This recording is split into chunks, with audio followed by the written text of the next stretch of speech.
I'm a woman in my 30s. I have a university education. I speak English. I have a large employer. I work in technology. I'm a homeowner. I'm not a parent. This is what Google thinks it knows about me. Now, I find that absolutely fascinating. What I find especially fascinating is what Google does with this information. If I turn off an ad blocker, what will I find? Here's a few examples. How I lost fatty liver weight with a picture of an avocado. Visit our online shop for 10% off, featuring a picture of various clothing items. That's a fairly innocent advert. Start download with the picture of a PDF icon. What exactly am I supposed to be downloading? This is fascinating, and really not in a good way. These are just some of the examples. We have clothing, fashion, which is okay, fair enough. But then we have dieting and then a fairly obvious scam. That's quite something. And what about YouTube? How does this relate to the video title you can see above you? Well, logging in with my fairly new Project Maureen account, there are a fantastic number of creators on the platform. Let's not ignore that. Finding a smaller channel that doesn't have an AI thumbnail, that has a human narrator, is genuinely difficult. Sadly, Google pattern matches women in her 30s with videos showing how to look younger, how to make your diet work. Here's what you should stop wearing in your 30s.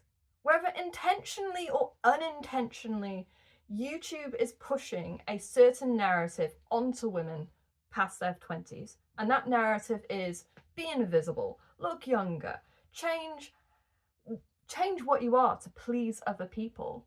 Shock value content that plays on women's insecurities is sadly extremely common. And it drowns out the voices of many smaller, more inclusive female creators. I think there's not enough inclusive creators on the platform. I think there's not enough human voices online intentionally fighting back against this algorithm that punishes nuance in favor of shock or dehumanization.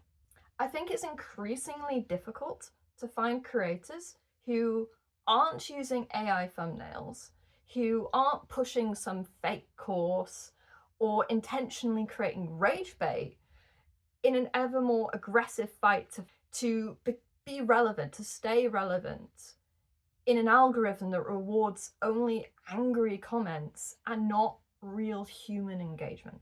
I don't have an obvious solution to this problem. I still think we should absolutely try. What can we do to reclaim our space on the internet?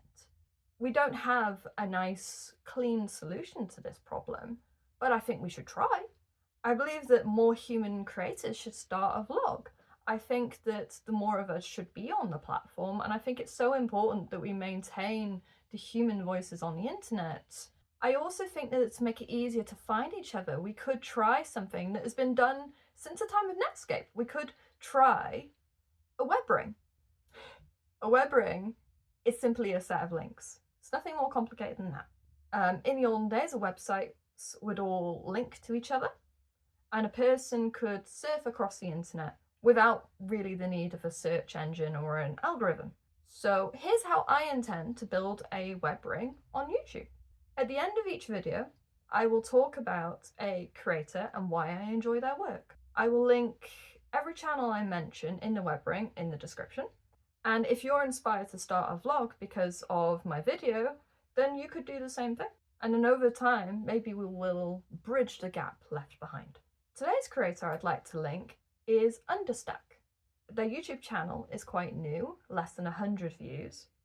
They have a short video about how single server apps fail in system design that I thought was fascinating, and I highly recommend you go check them out. For now, that's it from me. Goodbye.